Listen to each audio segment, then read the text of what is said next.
जो लोग संसार में अच्छे बुरे कर्म करते हैं, केवल उन्हीं का पुनर्जन्म नहीं होता। जो गुरु के घर में रह के सेवा करते हैं और अपने व्यवहार के प्रति सावधान नहीं रहते, वे गुरुमुख आत्माएं भी निम्न योनियों में चले जाते हैं। क्योंकि मनुष्य का कर्म ही प्रधान होता है।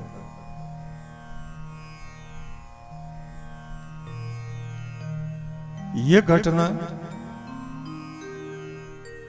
पंजाब की है और उस समय की है जब गुरु नानक देव जी की गद्दी पर छठे गुरु हरगोबिंद सिंह जी विराजमान थे। एक दिन वो गद्दी पर बैठे सत्संग फरमा रहे थे। एक रीछ वाला भालू रीछ गांव में तमाशा दिखाते फिरते हैं भालू वाले। तो एक व्यक्ति भालू लिए हुए उधर से गुजर रहा था। सुनने के लिए वो भी रुक गया कि क्या बातें हो रही हैं, कैसी सभा चल रही है। तो गुरु महाराज की दृष्टि उस रीछ पर पड़ी और जो पाठी पाठ कर रहा था उसको कहा, जरा रुक, ये जो रीछ है और रीछ वाला है, इन दोनों को हमारे पास बुला के लाओ। जैसा हुक्म हुआ, पाठी ने पाठ रोक दिया और वो वहां से उठ के उस व्यक्ति के पास गया। गुरु महाराज बुलाते हैं, चलिए। एक सेवादार को कहा, थोड़ा पानी लेके आओ, इस रीछ को पानी पिलाना है। किसी बर्तन में पानी रखा और अपने हाथ से गुरु महाराज ने पानी पिलाया। पानी पीते ही उस रीछ ने प्राण त्याग दिए। सत्य घटना है।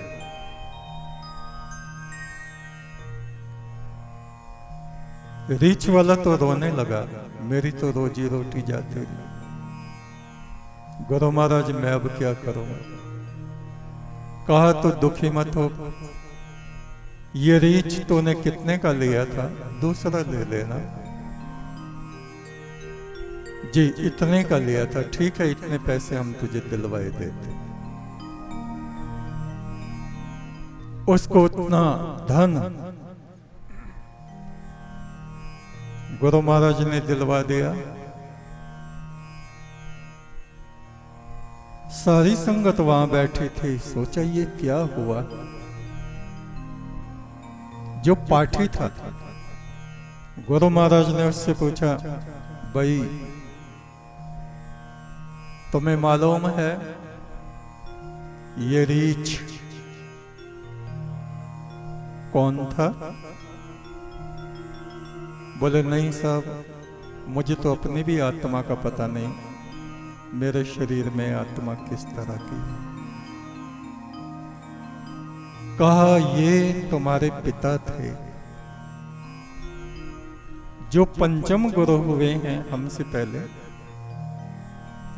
अर्जुन देव जी महाराज, उनका सेवादार था ये, और वहीं डेरे में ही रहता था, प्रसाद की सेवा करता था।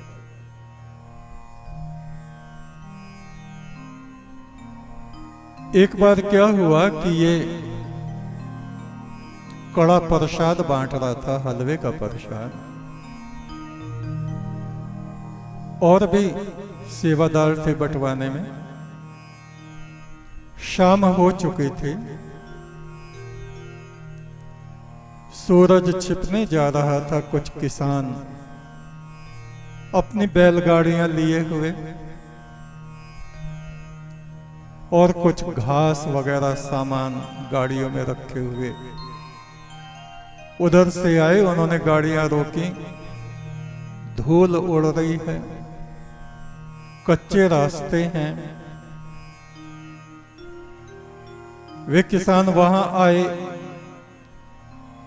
भैया प्रसाद दे दो, हमें भी प्रसाद दे दो।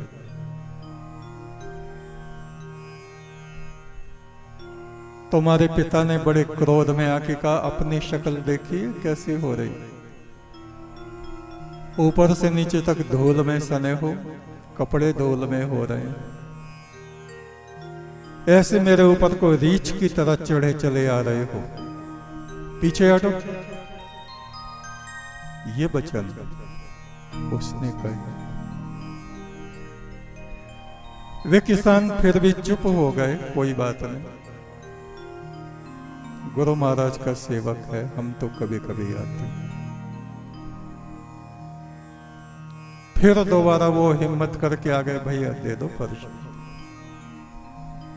हमें जाना है, शाम हो रही है, थोड़ा थोड़ा तो दे ही दो।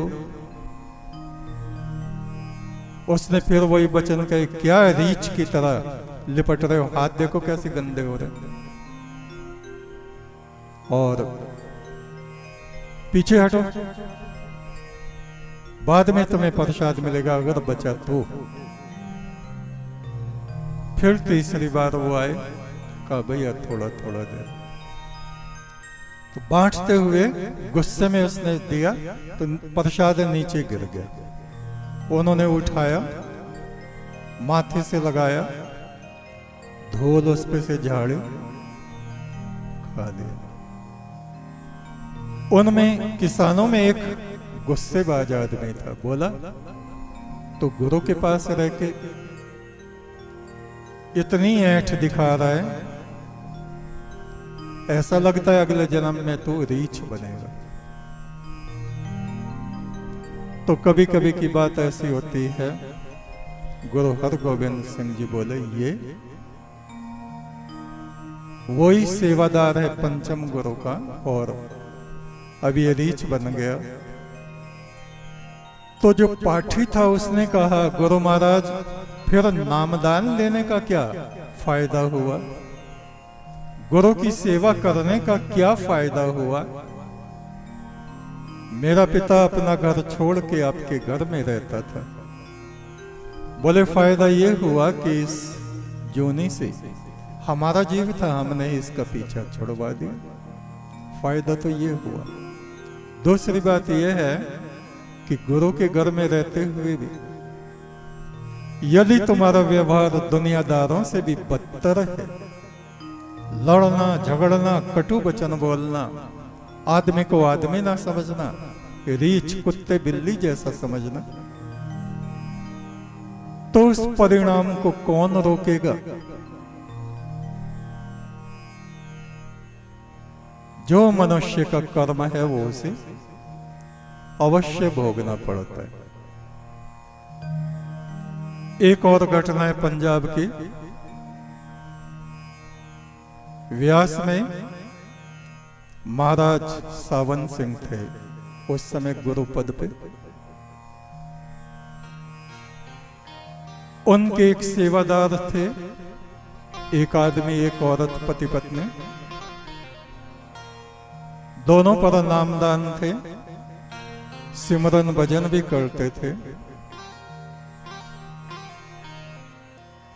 ये सब उन्हीं की साखियों में दिया हुआ है, अपनी तरफ से हम कुछ नहीं कह रहे। तो पति की मृत्यु हो गई उस आदमी की। एक दिन वो औरत बाबा सावन सिंह जी से अकेले में बोली, गुरु महाराज जिनको नामदान होता है क्या वे आपकी आत्माएं सचखंड तक नहीं पहुंचती? बोले क्यों, क्या हुआ?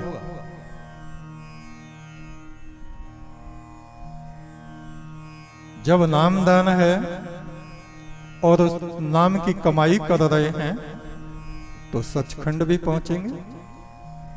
तुम्हारे साथ क्या हुआ है? कहा मेरा पति मर गया और उसका साया, उसकी प्रेत छाया मुझे घर के आसपास और कभी घर के भीतर बहुत बार दिखाई पड़ती है।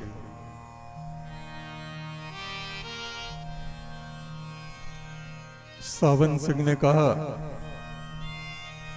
तुम्हारे पति ने घर के कोने में सबसे छुपा के कुछ सोना दाब के रखा है। उस धन को, स्वर्ण को वहां से निकाल के फेंक दे। उसी धन को देखने बार बार उसका जीवात्मा वहां आता है। उस औरत ने वो धन वहां से निकाल के बाहर फेंका या गुरुद्वारे की सेवा में अर्पित कर दिया होगा। उस प्रेत शरीर का आना बंद हो गया। किंतु आप देखिए, मोह एक सत्संगी में भी वैसा ही मोह अगर है जैसा दुनियादारों में है, तो उनकी गति भी वैसी ही होती है जैसी दुनियादारों की होती है।